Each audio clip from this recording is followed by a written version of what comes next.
Hey y'all, my name is Thais Marquez. I'm a volunteer organizer for Movimiento Cosecha. We're a nonviolent movement that calls for the permanent protection, dignity, and respect for all undocumented immigrants in this country. Thanks so much for tuning in. This is going to be a video that'll walk through with you what the four-phase strategy module will look like for your teach-in or workshop. By this point in your teach-in, you should have already gone through introductions, resonating, and what is the Cosecha resistance, and what's the moment that we're in right now that explains why we need a resistance under the Trump era to protect undocumented immigrants. Essentially, the four-phase strategy is going to explain to you what the bigger picture of our movement is and what our goal for organizing is.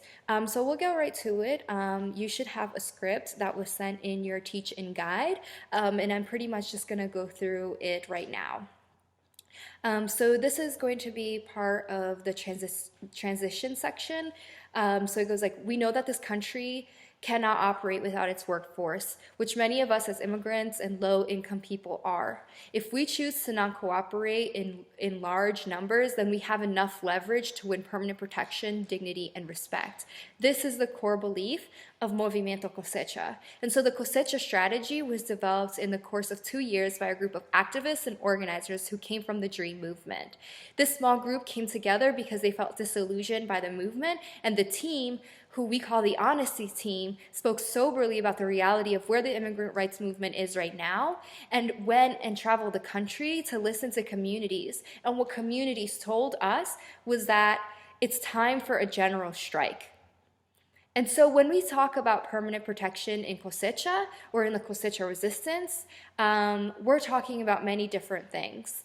In the Cosecha resistance, we're going to do many, many things, but legislation is not one of them. Our role is to organize the immigrant community and allies so that we recognize the power of immigrants in this country. We will have the support of other organizations to write and lobby for the legislation that best reflects the demands of our people. But the core of our movement is about empowering our community. And so we developed a four-phase strategy to lead to the general strike. When we say permanent protection, we mean that we want the right to travel, to work, and be protected from deportation permanently. So we want to become citizens of this country. It doesn't look like DACA, which was temporary, and we have to renew every 2 years and pay a fee. It looks like we're going to get relief that's permanent. And we say that we don't want immigration reform or comprehensive immigration. CIR is what many people talk about, because CIR has always included enforcement, mass deportation, and the detention of our people, along with measures that don't actually provide the relief that our community so desperately needs. And so we also don't say we want legalization, because this debate isn't about legality or illegality. It's a movement about making the American public recognize that it depends on immigrants and it relies on our labor and consumer power, and thus we deserve permanent protection. And so we move into our four-phase strategy.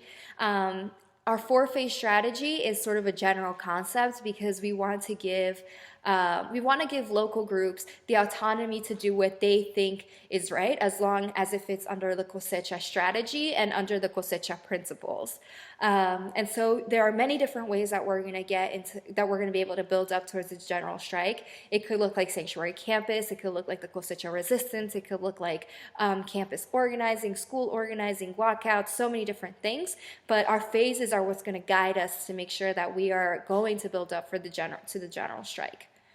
So phase one is what we're in right now. So this phase is all about building support. We want immigrants and allies and the American public to know who we are. And the way that we're going to do this is by what you're doing now, is through teach-ins and workshops and trainings. And we want to have 3,000 people participate in that. We already have 1,000 people, so we're a third of the way through. And so in these trainings and teach-ins, we want to form action teams and support teams that are ready to mobilize for the general strike. Once we have 3,000 people trained, we move to our second phase. And our second phase is all about political intervention. So every 4 years, politicians use immigrants as tokens to win votes to get into office. They use the right language, they bring in the right faces to represent us, and it always feels like this is the time that they're going to fight for us and we're finally going to get what we need. And we hear the same promises over and over and over again, from Obama to Hillary Clinton to Chuck Schumer, so many different politicians who have told us. But in the last 20 years, we've won essentially nothing except DACA, which wasn't even permanent. And we know that under a Trump presidency, we won't get the relief that we need. In fact, we're going to face even more repression. And so this phase is all about voicing our truth to the immigrant community, that political institutions will not give us the relief that our community so desperately needs. And so we want to give politicians an ultimatum of whether if they're going to stick to the institutions that have continuously failed us, or if they're going to stand with the people that are taking the streets. And the idea is that here is when we want to shift public opinion and create a moral crisis in this country. Luckily for us, Trump has already showed that we cannot rely on political institutions to win. And so this brings us to our third phase. So right now, through every single action that we take throughout the year of 2017, through every team that we build, we're building towards a migrant boycott. We want to collect 50,000 pledges from people all over the country that they will participate in a migrant boycott. So immigrants contribute over $43 billion annually to the U.S. economy. That's 14.7% of the entire GDP. And so if we were to just stop buying, to stop working, this country would fail. It would not function anymore. The entire economy would come to a halting stop. And this is where we want to show our economic power in phase 3. We want to make sure that this country can feel the effect of what it's like to not have immigrants buy or work. We can't vote as undocumented people, but we do buy and work. And so this is going to be the leverage that we're going to use to be able to win permanent protection, dignity, and respect. And so during the boycott, cosecheros are going to choose a product or corporation to boycott. And so it's going to look different all across the country. What it looks like in New Jersey is going to be different than what it looks like in Kansas. And so, but this is the time when people are finally going to start feeling the economic effects of a country without immigrants. And so once we have 50,000 people engaged in the migrant boycott, we're going to launch into phase 4, and hopefully we'll have enough momentum to reach the general strike by then. And so we're building towards the largest general strike that has ever been organized in this country. We need 11 million people to participate and take the streets. And so everything we do to build infrastructure and support for the general strike. In 2006, 6 million immigrants, undocumented people, flooded in the streets in what was called the mega marches of 2006. Millions of students walked out of classes and joined their parents, families, and workers on the streets to demand protection for immigrants from H.R. 4437, which was a bill that would criminalize undocumented immigrants and anyone who helped them in any way, like allowing them to pay for rent, for like renting their apartment, by buying from you, all that. So we want to recreate this moment where so many people felt like they could take the streets and put a face to the repression that was happening. But this time we want it to be more. We don't want it to just be a reaction to repression, to say we don't want this. We actually want to build a resistance where we're going to take the streets, demanding permanent protection for our people and demonstrating our power in numbers that way. And so the idea is that we want to have a week without immigrants, a whole 7 days where every single day immigrants and allies are engaged in direct action, flooding streets, taking over state capitals, whatever that looks like, until we win permanent protection.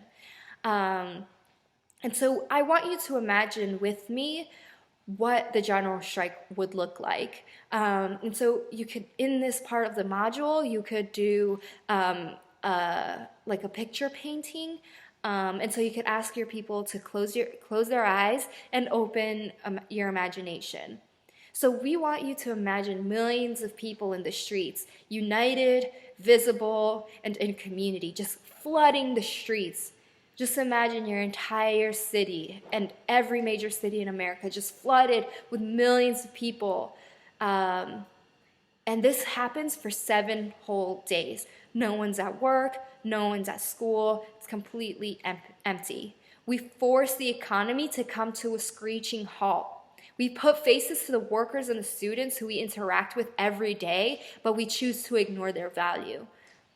We as immigrants, as undocumented, we will finally feel seen and feel proud that we're together and fighting finally for something permanent, for our protection for all of us. And so the more days that we protest, the stronger we'll feel, the more desperate those in power become for everything to come back to normal. But we won't stop until we win permanent protection and win our humanity back. And when they tell us that we won, which they will, we wait 60 days for them to give permanent protection to us. And if what they give us isn't what we have been demanding, then we go on strike again, and we keep doing this until we win.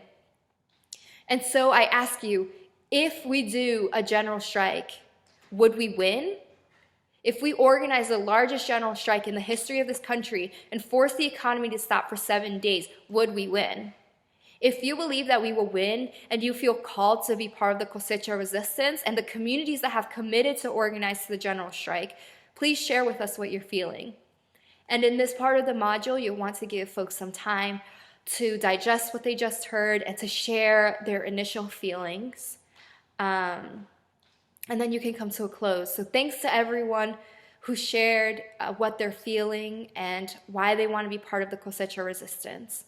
We know that when the general strike becomes a reality, that it will be a great step in the fight for the dignity for immigrants. It will be a great step in the right direction, but it's not all the steps that we need to create change in this country. For us to truly win dignity, there has to be a fight for the rights of African Americans, Muslims, indigenous communities, LGBT communities, and all vulnerable communities under the Trump administration. But this work takes time, and we're just a step into demonstrating the power that people have for us to create a whole generation of people who are willing to fight and put their bodies on the line for all these issues that so affect our country. So thank you so much for wanting to take part in this struggle with us, in this fight with us. We know that this is just one of many that we are one of many harvests, but we know that if we can win for the immigrant community, we can model what resistance looks like for many other communities, for us to all rise up together. And I know that when the general strike happens, we will win permanent protection, dignity, and respect. So thank you so much for joining this module. I hope that this goes well at your teach-in. And if you have any questions, you can email us at movimientocosechainfo@gmail.com. Again, thanks so much.